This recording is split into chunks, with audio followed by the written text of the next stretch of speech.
Every team, every topic, everywhere. This is Believe.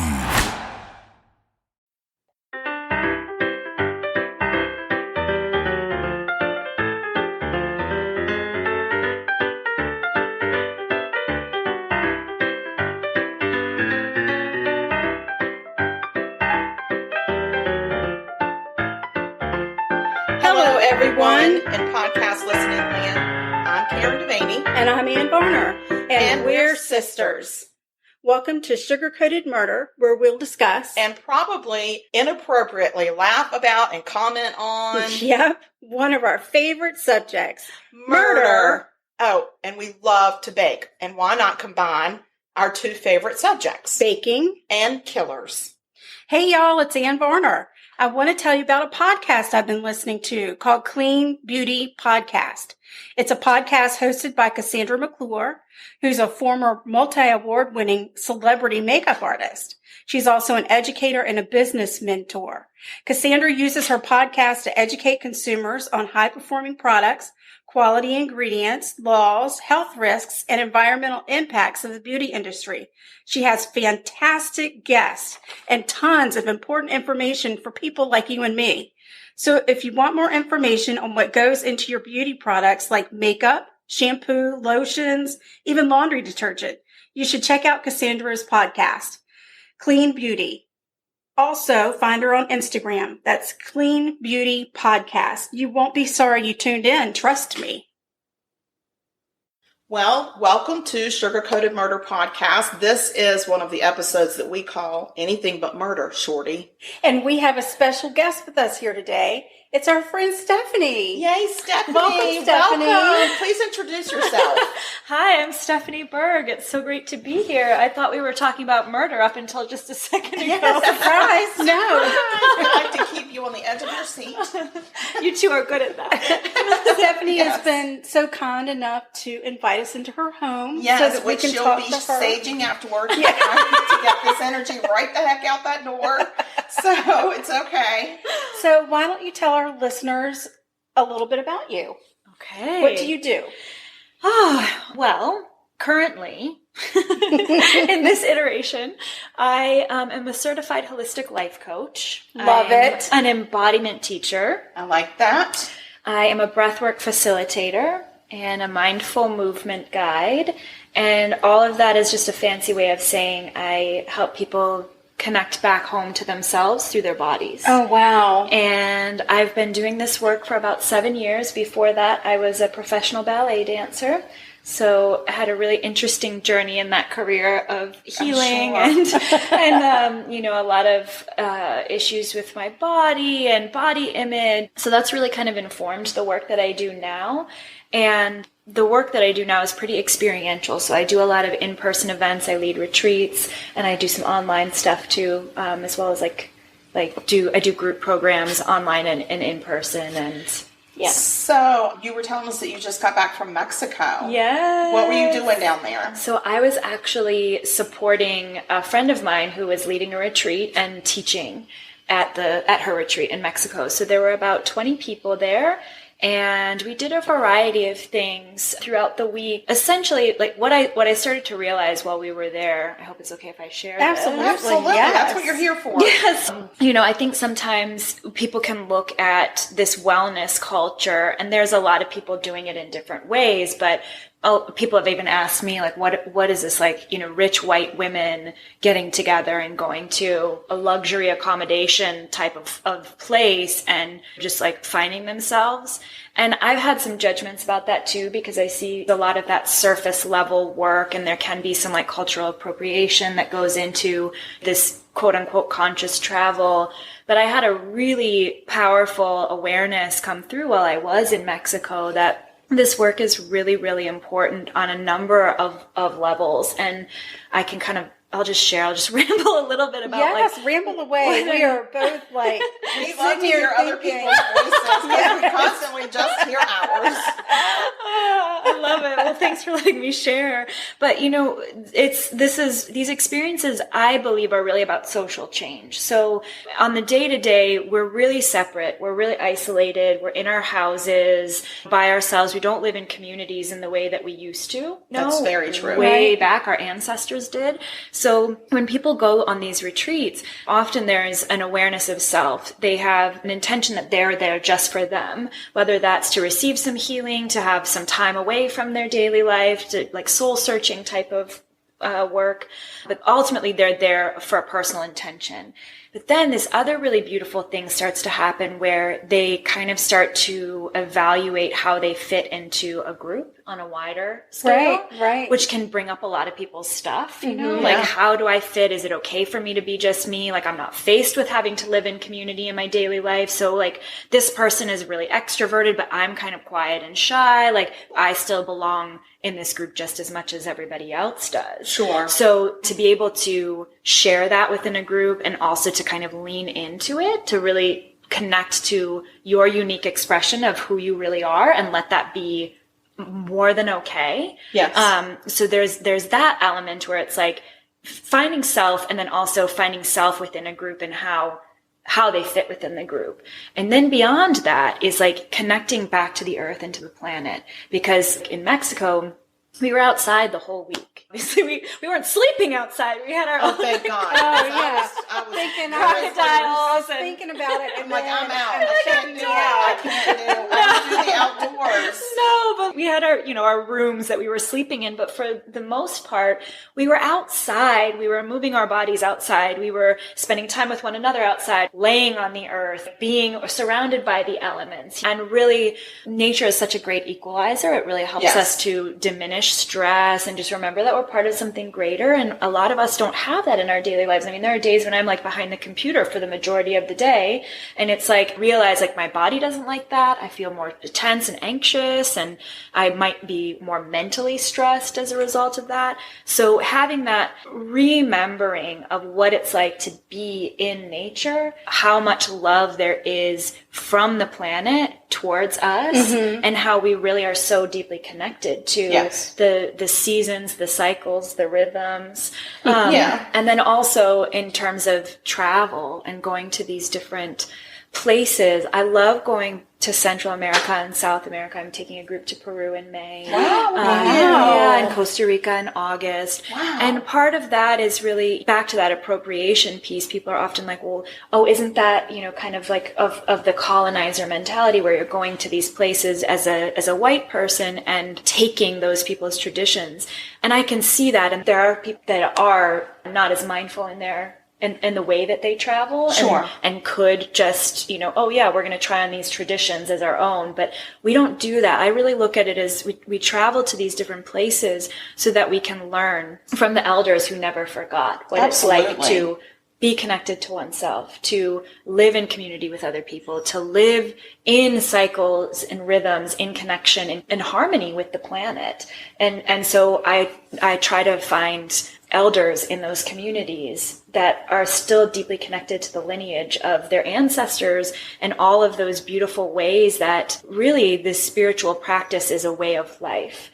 They're really living that harmony with oneself, with each other, and with the earth. Yeah, and I think in our country, in our culture today, we are so technology driven. Yes. And I honestly think that if there's not an app out there that reminds you to go outdoors, that some people will never see the outdoors unless they're just going to work. Yeah. And I also see people that travel for the Facebook experience, which to me is very surface. Like if you're so busy doing that, then you're not getting out of it what that travel experience is supposed to give you. Yeah. And so I think what you're doing is the antithesis of all of that, which I think is really great. And it's good for people. It's good for people to shed the societal, I guess, outer edge of us. 100%. And then go where they do. I mean, we are still a very young country. Yeah. So when you go back to some of these countries where they've been around a lot longer than us,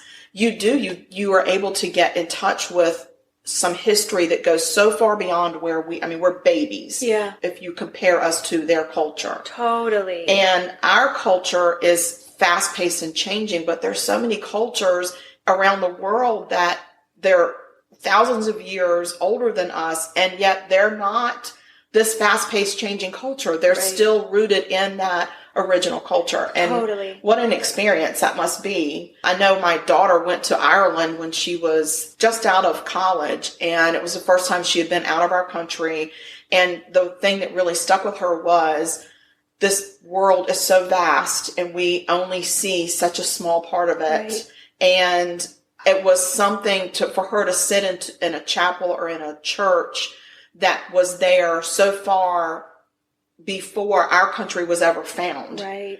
I mean, to get in touch with that. And so I think the only other way that you could do that in this country is to go to Native Americans, because they were here way before we colonized this area. Right. And those people are not easily found. Right. Well, we haven't treated them well. We don't treat them and well. we're still not. And really. And so what's the motivation for them to share any of that with us? There is little. Right, exactly. And I will say, in Mexico, we did a traditional Temazcal, which is like a sweat lodge. It was a really beautiful experience, and it's something that they do in community to really spiritually cleanse and connect as a community. And the elder that we worked with, his name was Marzo, and he shared that tradition with so much love and acceptance and really open arms. Right. And I just wept. I wept witnessing him doing so, because I would be jaded, honestly. Sure. Especially now with the things, and this might be edgy to talk about, but with, the way things are going in our country and the way that we are treating immigrants, Sure.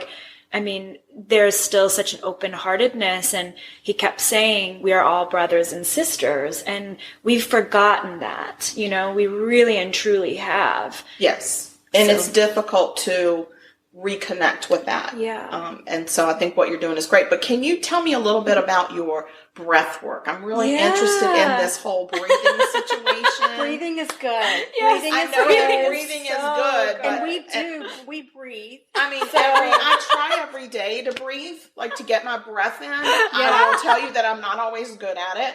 Yes. But I would certainly like to understand the breath work situation. And I can tell you there are many times during the day where I do deep breathing. You do? I do. Is that just part of your asthma? Like when you take your inhaler? No. I mean, I do deep breathing with the asthma, but in addition to that, if I'm super frustrated, rather than scream at people through my car window, I take a deep breath. See, sometimes after I scream at people, I take a deep breath. You know what's crazy is I take a deep breath in order to scream at the people. Yes. Because I'm trying to I feel like we're already bring doing up my disappointment in the way they're driving, or perhaps the way they're in my way. Right. When I'm walking. Yes. So we might be really good in your breathwork class. Oh, you all would be great. And actually, we sometimes do yell in the breathwork, too. Oh, I could do that. I'm a good yeller. Ask my children. Great at yelling. Yes. And you could even ask my dogs, because I do tend to raise my voice at them sometimes. And when I do, I feel myself take a deep breath and then give it to them. And then you feel better. Yes. I do. And I don't think they do. And at that moment, I am living my life. And my truth, and it's not about them. That's true. Well, so, And I don't think that we would be welcome in a group breath work. Oh, no, but you I would absolutely certainly would. love to do one one-on-one or a two-on-one. Or fully. That's weird. Yes. No. We're not coming on to you in any way. No. And I don't want to do anything like that. Like when my sister's around, not that I would do that. Okay, let's just back up. Tell us about your breast work. Breath work. My breath work. Yes. Well, it's so interesting that you're mentioning yelling. I think it's really important to... Is it important to yell? I am killing it. It is important to yell. Well, so number one, our bodies, yes, we detox with our liver and our skin and all of that, but emotionally speaking, our bodies and our emotional bodies detoxify through sound. Oh, look through at that. breath. Wow. through emotion. Okay. And We then- are so detox. I didn't realize I was so forward thinking. Yes. But look at me. Yes, look at you go. I know. And as the Mexican elder I was just talking about said during that sweat lodge, he was inviting us to like howl and make noise and yell. And he Howl? said, yes. Oh, that's a new and one. he said it liberates many blocked emotions. Nice. That's interesting. So the whole sweat lodge thing, Yes. I run one of those internally every day. Yeah. I'm in my 50s. Yes. And so I am always running a sweat lodge. Yeah. So no need for me to go share that with the community. No. Because I mean, is there an air conditioning running anywhere in that sweat lodge? Oh no, it's okay. sweating. No. You're Oh, sweating. Yeah, that's not me. That I is, become really angry when I sweat. Like Well- it makes me very mad. well, maybe that's your emotions coming out. So maybe next Exactly. time you get mad, you should just yell about it. Well, I Just do. howl. Turn the damn air conditioner down. No, but I'm like, just give it a guttural howl. And then everybody be like, oh, she's cooling losing off. it. She's Yeah. cooling off. She's cooling off. That's all. I think There you it is. should. All right. There it is. Somebody make me the T-shirt. I'm wearing it. I'm wearing it too. You two are hilarious. So Breath work. Okay, breath back work. to the breath Back work. to breath work. So breath work is, again, a really old tradition. The type of breath work that I facilitate is known as pranayama yoga. Oh. So in yoga, pranayama is any type of breathing, essentially. And this is a particular breath pattern that just by using your breath in a rhythmic way, it acts as an active meditation. So in terms of the active meditation, your mind is focusing on each breath.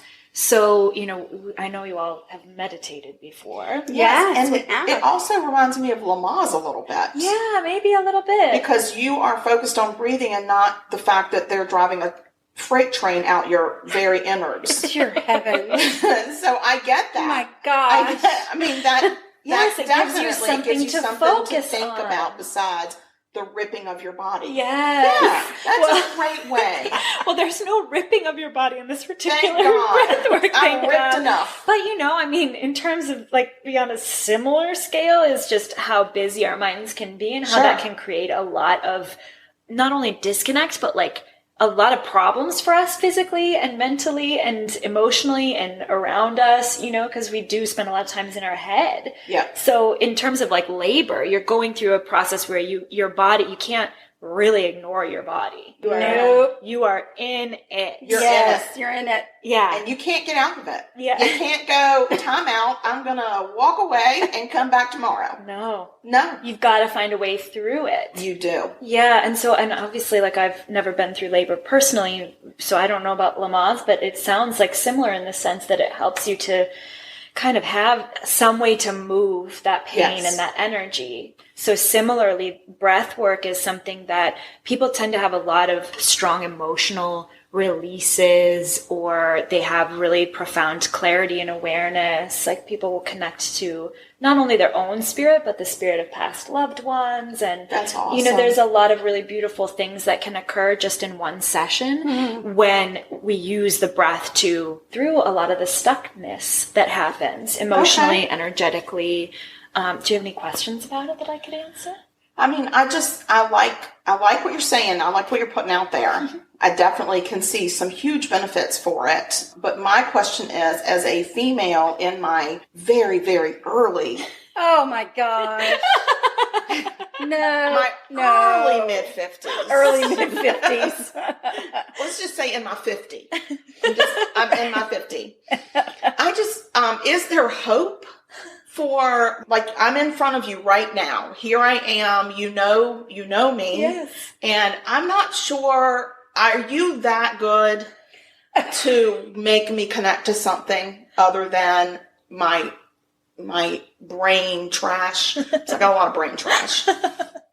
Well, Let's say you had somebody call you and say, hey, I hear you do this life coaching, breath work. You want to meet with me and my sister, and then we Sure. show up? Right. What are you going to think? well, the thing about the two of you that I love so much is that, yes, there's this beautiful irreverence, which I adore. My mother hates it. Just putting it out there. Somehow she's woven that in. She has a hand in that in some way. Okay, we can blame her for it. Super. But the thing also that I love so much about the two of you is that you're so willing. Right? We are willing. Oh, yes. I wonder if Not easy, but willing. but willing. And that's, I mean, it's not about how good I am, unfortunately. I'm only as good as the willingness of my clients, right? Oh. So I can't, and I tell people this all the time, I can't do the work for you. And I'm not going to. You can't breathe for me. I'm doing my own freaking work, you know? So if That you sounds a little selfish, but I'm gonna give it to you. if you have even like slightest willingness, I can work with that. All right. That gives us a little bit of glimmer of That's, hope.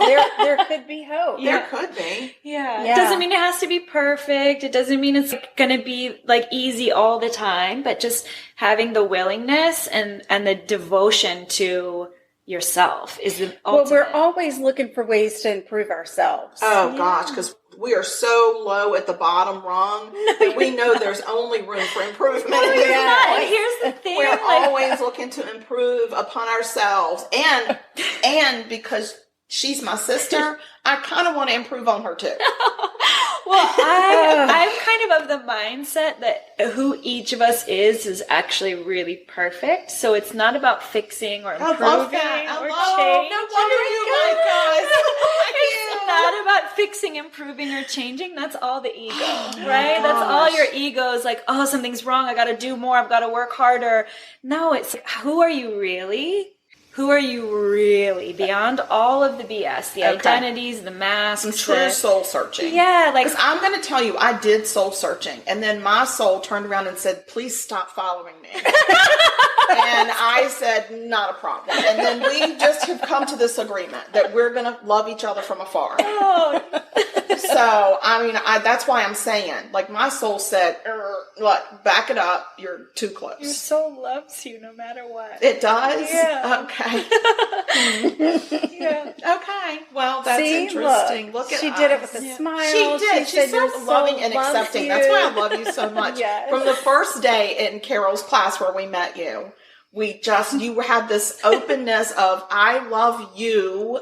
I love what's in front of me. Yeah. I was like, that's never happened. Like, who are these people, right? I think that is actually the first time I have experienced going into a situation where I knew nobody and yet came out of there severely bonded to 99.9% of who we met. Yes, it's What a such an journey that was. amazing experience. And have kept in touch with so many Yes. of our class, which was how many years ago? I don't even know because I When am was in my that? 50s 3 and I don't years? remember things. It was like I'm in two my or three, 50s. 2 years, 2 or 3 2 years. to 3. Yes. I'm going to say 2 to 3-ish. Yeah. But it seems like yesterday. I know. It really does. It I seems learned like so yesterday. much through that and through like playing with all of you too. Like Yeah. meeting you all. Yes. It really has been. We've had It some, was, for well, me, Stephanie's it was. read for me a couple of times. Stephanie has Yep. tried to read for me. All right. You're I my think you're in the car. Yes, and I am a challenge. I'm not Yeah. going to lie. And everybody that reads me, even when they've never met me before, they go, "Gosh, you're challenging." Yeah. So it's Why do you you know think that why? is? Because my soul said we're going to love each other from afar, and so when they're talking to me, they may not be in touch with my innards. The only person that can really read her is me. Yes, it is very true. And It's you're me. And I both try- so intuitive. I try really hard not to because Yes. I don't want to invade her privacy. Yeah. Yeah, But I am a person. we of can call many each walls. other on our They're decorated BS. very pretty, and they're of all different materials and textures because I love that. But I have many walls, and I have many selves that I present in whatever situation I'm in. So it is very difficult for me to know me, the real me, and be accepting of the real me. Yeah. So and I'm the opposite. I'm an open book. she's like, I I put wear my myself out emotions there. on my sleeve. Yes. You know me. You know me. Yeah. There's Yeah. just no, I can't hide it. Even Yeah. if I try to hide it, I can't. Yeah. So, And that's like one of the most beautiful things about just being human is what makes us us, you know, and like, you know, those different ways that we do express or don't express. Exactly. Or hide. I think I'm learning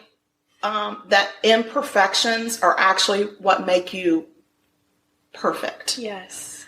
because perfection is not real. And I have to remember that. And it's hard to remember that because I don't measure up to my own perfection standards. Oh, yeah. And so to try to let that go, it's really difficult. And I do that through humor. I hear you. I've been on a journey of healing perfectionism for a long time. And with my ballet background, like that was really, I mean, I'm sure it was intense. It was so intense. And then really like what I'm starting to see more and more as I've been doing my own work and healing and, just like working with so many women over the years, it's really like nobody does you better than you. Exactly. But we're constantly like looking at these ideals that our society feeds to us, especially as women. I know men have it too, but I'm a woman and I'm more acquainted with our, I work with women, I'm more acquainted with our challenges and struggles, but we're not taught to really embrace our differences as unique, you know? And like, you think about the messaging that so many little kids get when they're growing up, like you're too much, you're too loud, you're too different. It's not okay for you to have a big energy. It's not okay for you to be quiet and shy. It's so then we start to try to change who we really are. And then you lose sight of who you are. You yourself can't figure it out because you've tried to change, in so many of those situations to fit some standard or some expectation. Totally. And then for women too, when we become mothers and then it's all about somebody else, and so it becomes this kind of ripple effect where we're living in a time, especially in our country, where there's a lot more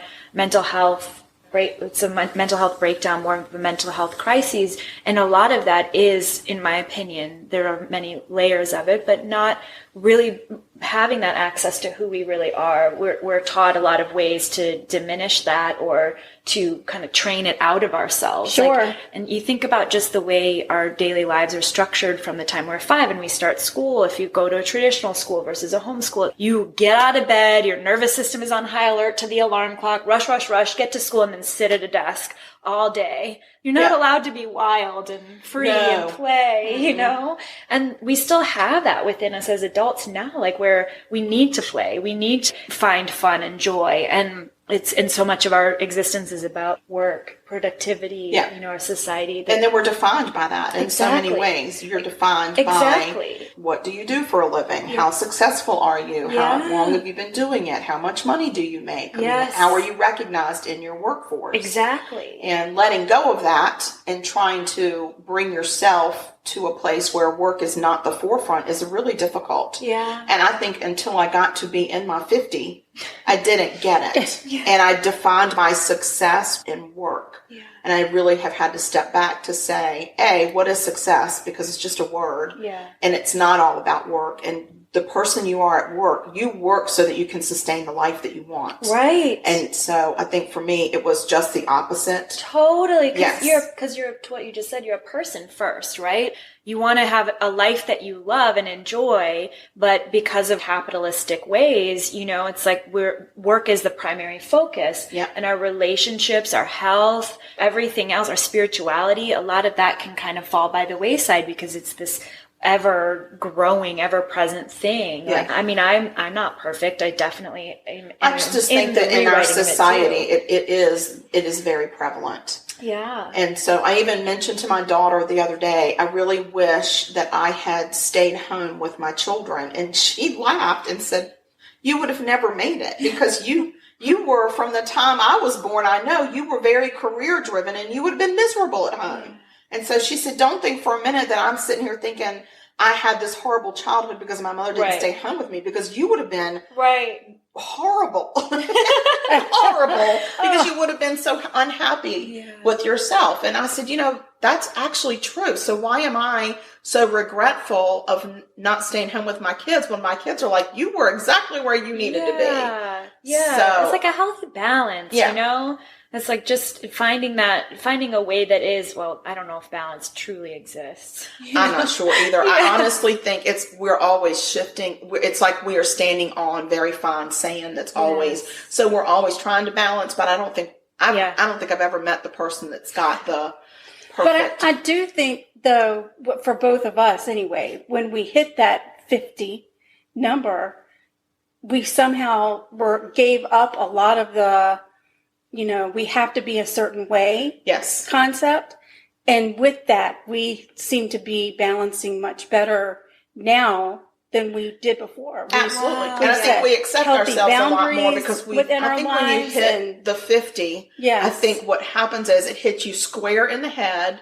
And then all of a sudden, I had to take stock and say, do I want to struggle for the next 50 years the way I struggled my first 50? Right. I don't. Yeah. And that struggle was all internal. Yeah. It was all, and that's what I've had to come to grips with it wasn't the world struggling with me. It was me struggling with me. Yeah. So now I got to let that go and I got to not worry about what people think because our dad, God rest his soul, used to say you can please some of the people all of the time or all of the people some of the time, but you're never going to please them all at once. Yeah. And I think in that mantra, there is really a gem of wisdom in there because, what are you doing? Yeah. Who are you trying to please? Yeah. It's like, what is actually true for you, as an individual. And from there, like letting that lead, not from a place of selfishness, but we have to be a little selfish because nobody else is going to do it for us. Right. Yes. It's really interesting to hear you talking about 50. I just turned 40 in December. And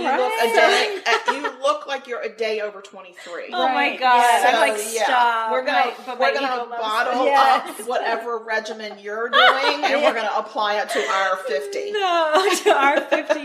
But everybody's been telling me about like what the decade of 40 holds and like about giving a whole lot less F's. You know? Right. Yeah. So it's good to know that there's even more of that to come. My kids gave me a pair of socks that have on the front of it, it's like a big pink daisy that comes up your ankle and it says give no shits.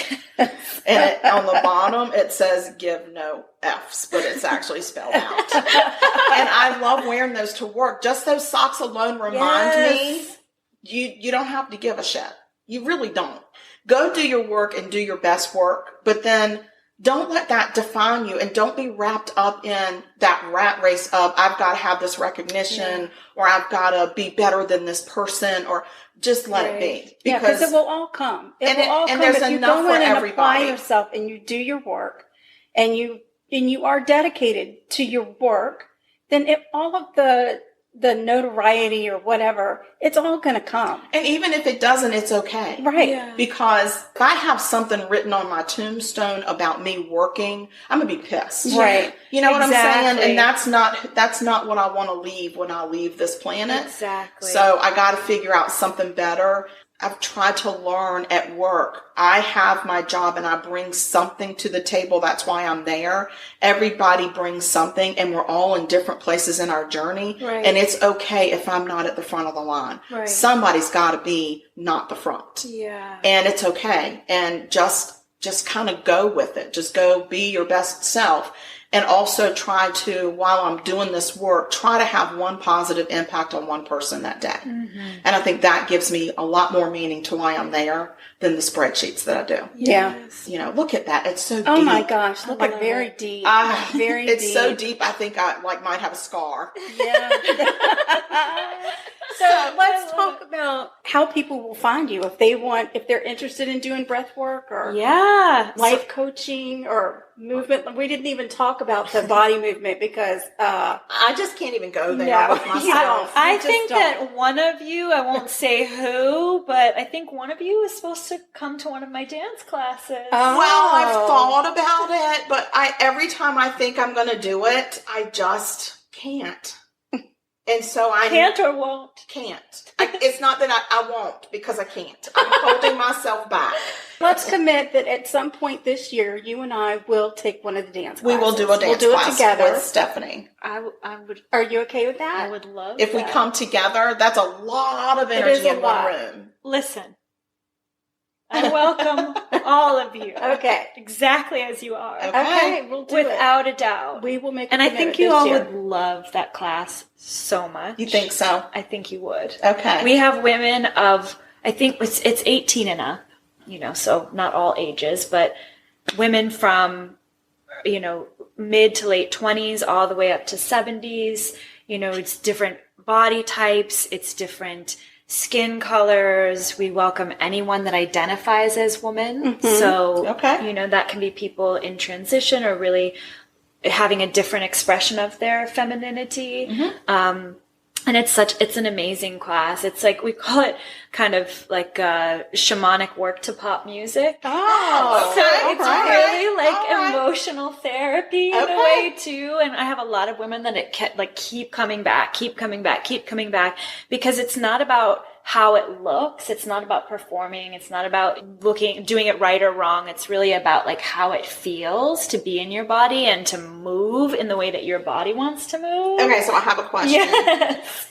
Are there mirrors involved? Do you see, is there a mirror? Because I have an issue with the mirror. Oh, I hear you. Do you hear what I'm saying? I really hear you. I will come, and if there is a mirror, just know I'm going to turn my back on it. So the beautiful thing, there is a mirror at the studio that I rent, and we also, I encourage everyone to not only turn their backs to it, but we typically will do the class at night when it's darker outside, and then we lower the lights a lot so that you aren't distracted by the mirror. Good. And then really I invite women to close their eyes as much as possible, especially in the beginning, so that they can get out of their head. It's another active meditation. It's a moving meditation. So again, it's really about how it feels. And so for some women, they find it's easier to access that by keeping their eyes closed. By doing like not a sensory deprivation, because it's certainly not that. There's music and things like that, but having the visual element, kind of turned down a bit, so that you can get out of your head. And that's why so many people are afraid of dancing, is because they're like, oh, well, I'm going to look weird. I'm going to look awkward. I'm not going to look the way I'm supposed to.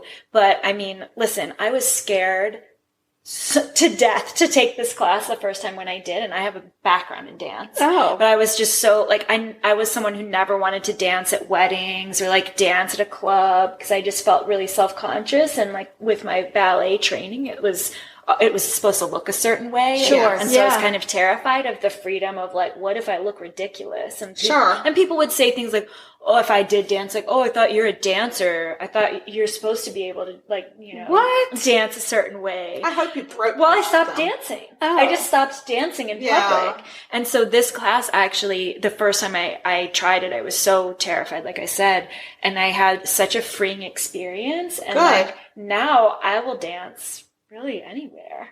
And I don't give a shit. And sometimes it looks ridiculous. I mean, the floor is yours, babe.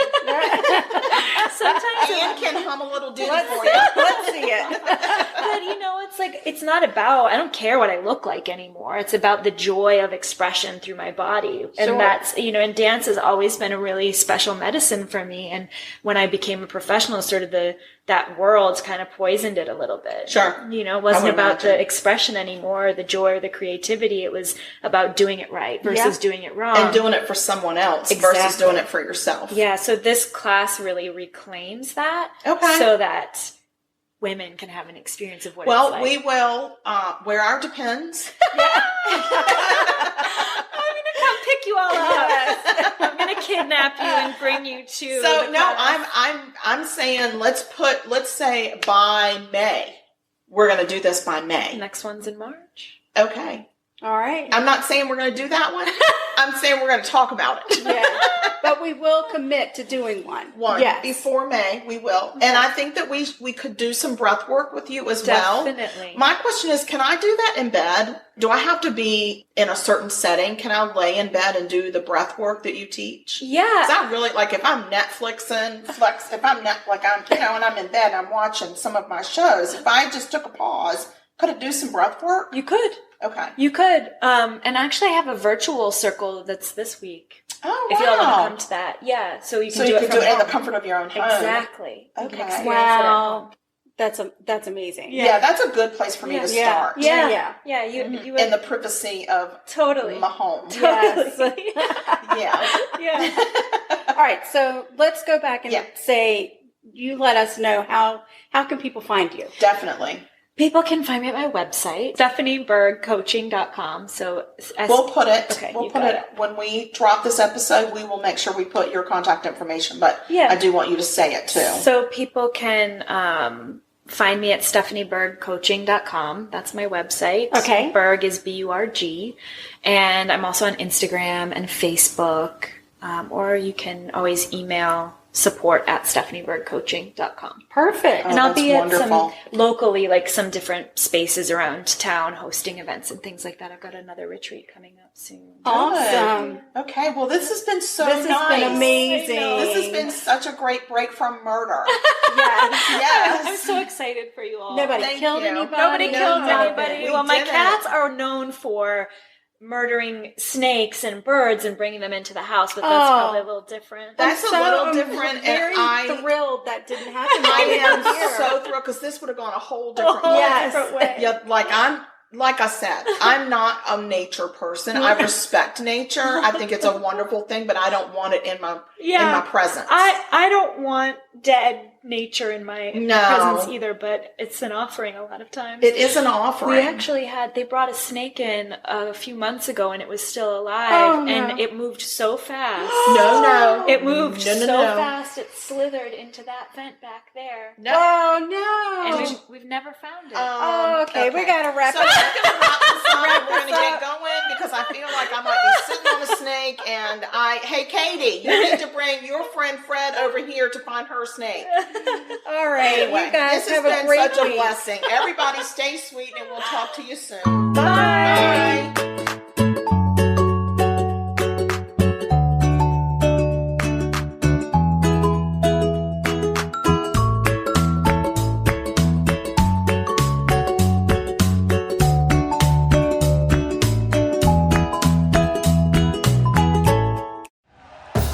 Thank you for listening to Believe.